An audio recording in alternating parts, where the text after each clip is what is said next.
안녕하세요. 오늘의 테슬라 뉴스입니다. 자, 오늘 테슬라는 209.13을 기록했고요. 오늘 하루 1.91%의 하락이 있었습니다. 테슬라의 한 주 동안의 변동성은 5.38%의 하락을 기록하고 있고요. 한 달 동안의 변동성은 마이너스 9.86%, 2024년 1월 1일부터 현재까지의 변동성은 마이너스 15.8%의 하락을 보여주고 있습니다.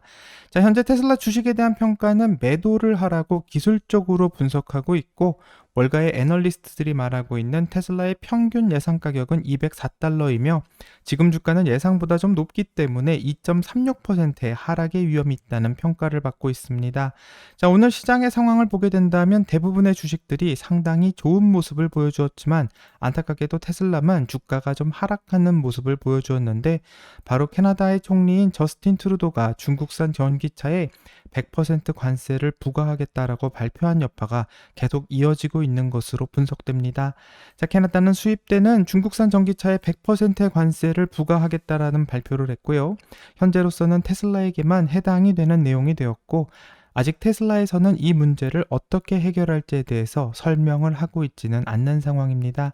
자, 이 관세는 테슬라의 상하이 공장에서 캐나다로 수입되고 있는 모델 3 세단 모델과 모델 Y SUV에 영향을 미칠 것으로 예상되고 있고, 테슬라는 캐나다에서 판매하는 전기차의 가격을 인상하든지 아니면 미국 프리먼트 공장과 오스틴 공장에서 생산되는 차를 캐나다로 수출하면서 중국산 전기차에게 부과되는 관세를 피하는 방법이 있지만 아직 발표가 되지고 있지는 않습니다. 자, 미국에서 생산되는 차를 캐나다로 수출하게 된다면 이런 관세 문제는 피해갈 수 있기 때문에 큰 문제가 되지는 않을 것으로 보이는데요. 과연 테슬라는 어떤 결정을 하는지 같이 한번 지켜봐야 될 것 같습니다. 자, 일론 머스크의 다른 회사인 보링 컴퍼니에 대한 소식을 한번 살펴보면 라스베가스 터널에서 테슬라의 FSD의 사용을 시작한다는 소식이 있어서 화제가 되고 있습니다. 자, 라스베가스의 컨벤션 회장 겸 CEO인 스티브 힐은 이 보링 컴퍼니가 2024년 말 이전에 이 도시의 터널에서 테슬라의 운전자 보조 기술을 사용하기를 희망한다라는 인터뷰를 했는데요. 이 운전자 보조 기술에 대해서 언급을 했는데, 이에 대해서 아직 구체적으로 언급하지는 않았지만 아무래도 테슬라의 풀 셀프 드라이빙인 FSD가 이 지하 터널 시스템에 더 쉽게 적용될 가능성이 크기 때문에 많은 사람들이 기대를 모으고 있습니다. 자, 테슬라의 FSD는 여전히 운전자가 이 도로를 모니터링해야 하고요. 필요시에는 운전자가 차량을 제어할 준비까지 되어 있어야 하기 때문에 이 차량 안에 감독관이 필요한 상황이고, 또 보링 컴퍼니 역시 차량 안에 여전히 운전자가 필요하다라는 규정을 두고 있어서 아직 어떻게 될지는 알 수가 없습니다. 하지만 만약 FSD를 이용해서 테슬라의 차량이 터널 안에서 이동하게 된다면 앞으로 큰 화제가 될 것 같긴 한데요. 현재 보링 컴퍼니는 라스베가스 컨벤션 센터에서 루프라고 불리는 몇 개의 역을 처음으로 건설한 이후 점점 더 큰 지하 터널 네트워크를 구축하고 있는 상황인데, 현재 이 루프는 시간당 4,400명의 승객을 수용하도록 설계되고 있고, 라스베가스에는 현재 3개의 역이 있으며 웨스트역과 사우스역 그리고 센트럴역이 설치되어 있지만 앞으로 도시 전체에 걸쳐서 역을 추가할 계획이라고 합니다. 자, 보링 컴퍼니가 만든 베가스의 루프는 현재 100만 번째 탑승을 달성한 지 약 1년 만에 또 새로운 이정표를 달성하면서 올해 5월 200만 번째 탑승을 돌파하는 기록을 세우고 있고, 이 말은 많은 사람들이 보링 컴퍼니의 루프를 사용하고 있다는 것을 알 수 있습니다. 자, 여기에 테슬라의 FSD가 도입되게 된다면 24시간 운영은 물론이거니와 이 요금 또한 좀 저렴해질 수 있을 것을 예상하는데요. 이 터널 안에서 다니는 차량이 이 테슬라의 차량뿐이기 때문에 아무래도 사고의 위험이 없을 것 같고, FSD로 다니기에는 가장 완벽한 환경이 아닐까 생각하게 됩니다. 자, 역과 역 사이를 무인 택시로 이동하게 된다면 아무래도 로봇 택시의 미래를 가장 쉽게 설명할 수 있는 공간이 바로 이곳이 되지 않을까 기대하게 되는데요. 과연 테슬라의 FSD가 이곳에서 사용하게 될지 같이 한번 소식을 기다려 보겠습니다. 자, 테슬라 뉴스로 넘어가면 테슬라의 센트리 모드가 8개월 동안 도주 중이었던 절도 용의자를 체포하는데 도움을 주었다라는 소식입니다. 자, 현재 테슬라에는 총 9개의 카메라가 설치되어 있고, 이 중 8개의 카메라는 실외에, 이 설치가 되어 있어서 차량 밖을 다 볼 수가 있고 또 녹화를 시키고 있는데요. 이 카메라를 통해서 정말 많은 일들이 기록이 되는 것 같습니다. 자, 사건을 보면 1월에 두 사람은 컴퓨터를 거래하기 위해서 식당 주차장에서 만났다고 하며 그 자리에서 절도 용의자는 1,600달러 상당의 컴퓨터를 들고 도망을 쳤다고 합니다. 자, 피해자의 테슬라는 당시 센트리 모드를 작동하고 있었기 때문에 사건의 모든 장면을 카메라에 담을 수 있었는데요. 이 센트리 모드에서 촬영된 영상은 범인을 잡는 데 큰 도움이 되었다고 하고 현재 그는 무죄를 주장하고 있지만 이 카메라에서 잡힌 영상으로 그 범죄를 확인했으며 테슬라의 센트리 모드 기능은 용의자를 식별하는데 매우 유용한 기능으로 자리 잡고 있는 것 같습니다. 자, 최근 테슬라는 많은 요청 끝에 안드로이드 사용자들을 위한 센트리 모드 프리뷰 기능도 출시한다고 발표를 했는데요. 그동안 센트리 모드에서 녹화된 영상은 원격으로 시청할 수는 없었고 이 차량 내부에서 시청을 하든지 아니면 USB를 이용해 노트북 또는 컴퓨터를 통해서 볼 수만 있었습니다. 자, 하지만 애플의 아이폰을 가진 사용자에게는 원격으로 센트리 모드 클립을 시청하는 기능이 제공한다고 하면서 많은 사람들에게 좀 편의를 더하고 있는데요. 이렇게 되면 문제가 생겼다라는 소식을 스마트폰으로 확인하게 된다면 굳이 차에 가지 않고도 사건을 바로 원격으로 확인할 수 있게 됩니다. 자, 국내에서는 전기차 공포로 인해서 아무래도 테슬라 차량에 테러를 가하는 사람들이 늘어나고 있다고 하는데요. 이런 다양한 범죄를 해결하기 위해서 센트리 모드는 큰 도움을 줄 수 있을 것이라고 생각하고 앞으로 안드로이드용으로도 나온다고 하니 한번 기다려봐야 될 것 같습니다. 자, 테슬라의 경쟁자 소식으로 넘어간다면 BYD가 자율주행 시스템을 위해서 화웨이와 파트너십을 체결했다라는 소식이 화제가 되고 있습니다. 자, 전기자동차 제조업체인 BYD가 자율주행 분야에서 중국 기술의 대기업인 이 화웨이와 협력한다는 소식이고요. 이렇게 해서 전기차 판매에 우위를 좀 점하고 이 프리미엄 자동차의 판매를 늘리겠다라는 전략을 밝히고 있습니다. 자, BYD의 프리미엄 브랜드인 팡칭바오는 이 화웨이의 자율주행 기술을 사용하기로 계약을 했다고 위챗을 통해서 밝혔는데요. 이 화웨이의 최신 자율주행 기술이 탑재된 최초의 BYD 차량은 올해 3분기에 출시될 바오 8 SUV가 될 전망이라고 하고 로이터 통신은 BYD가 이 화웨이와 파트너십을 맺은 이유에 대해서 올해 상반기 BYD의 총 판매량 중 덴자와 팡칭바오 양왕 등 이런 프리미엄 브랜드의 판매가 5%에 불과했기 때문에 BYD는 화웨이와 파트너십을 맺으면서 자율주행 기능을 추가하고 이런 프리미엄 브랜드에서 수익성을 높이고자 하는 전략이 있다고 합니다. 자, 재미있는 것은 2023년 BYD에서 인터뷰를 통해서 이 자율주행 기술은 사실상 불가능한 기술이라고 인터뷰를 했고요.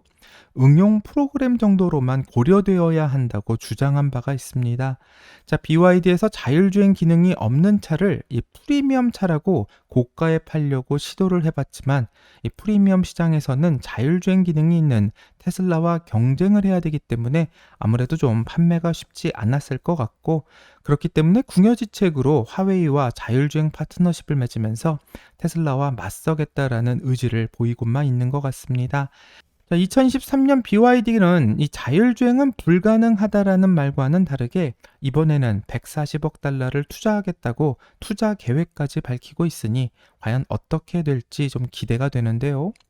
일론 머스크를 통해서 자율주행을 하려면 우선 AI 슈퍼컴퓨터 클러스터 정도는 지어야 한다라는 사실을 실시간으로 확인하고 있기 때문에 이런 시설도 없이 자율주행을 연구하는 것은 사실상 불가능한 일이라고 생각하며 다른 IT 기업의 파트너십을 맺어서 돈으로 해결되는 문제였다면 이는 너무나 쉬운 문제였겠지만 자율주행은 이보다는 더 상당한 난이도의 난제인 것을 확실해 보이고요.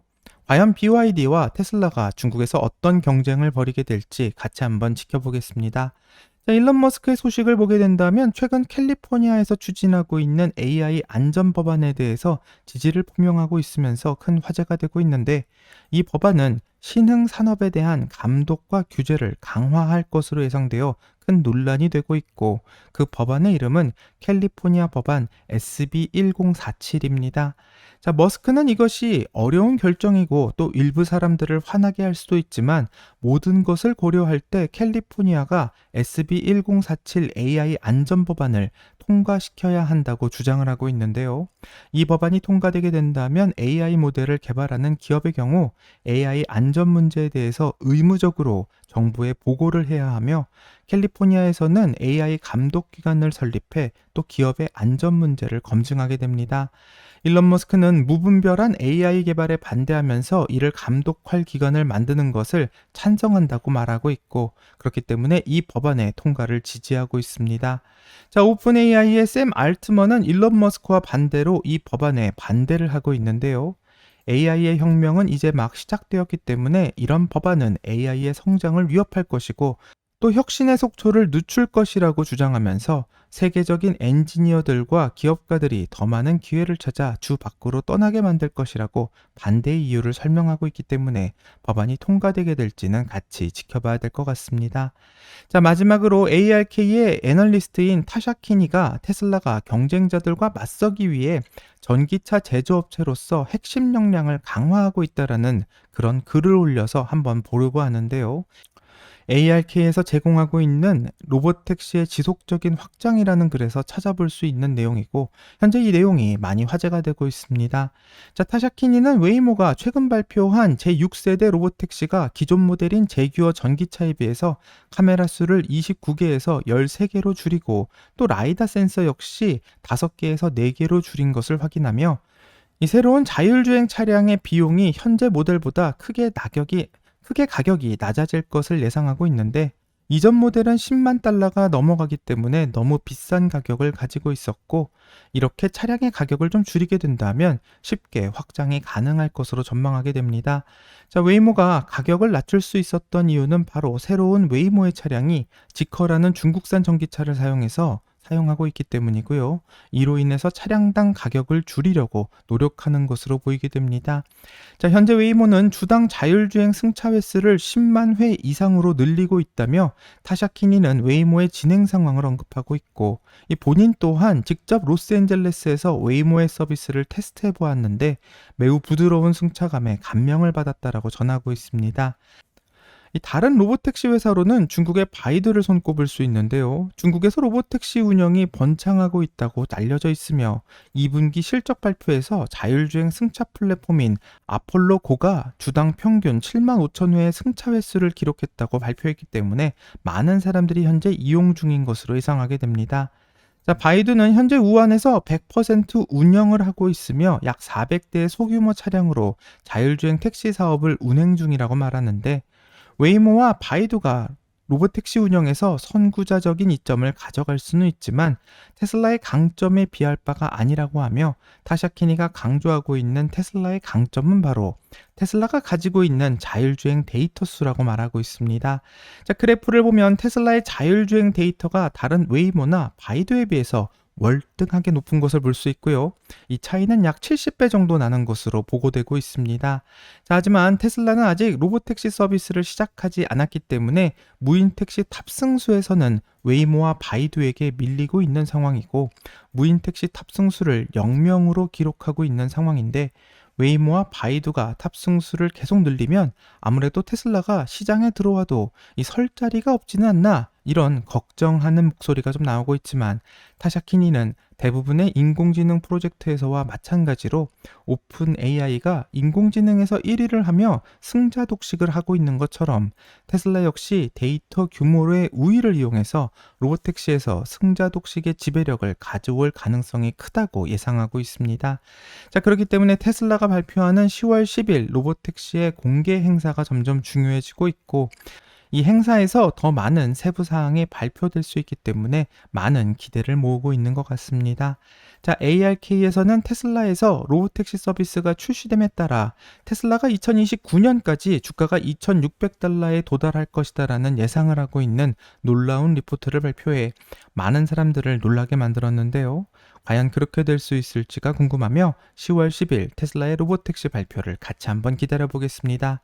여기까지가 오늘의 테슬라 뉴스고요. 오늘 영상이 도움이 되셨다면 구독과 좋아요 그리고 알람 설정 부탁드립니다. 오늘 좋은 하루 되시고요. 오늘의 테슬라 뉴스는 내일 또 새로운 소식으로 다시 찾아오겠습니다. 감사합니다.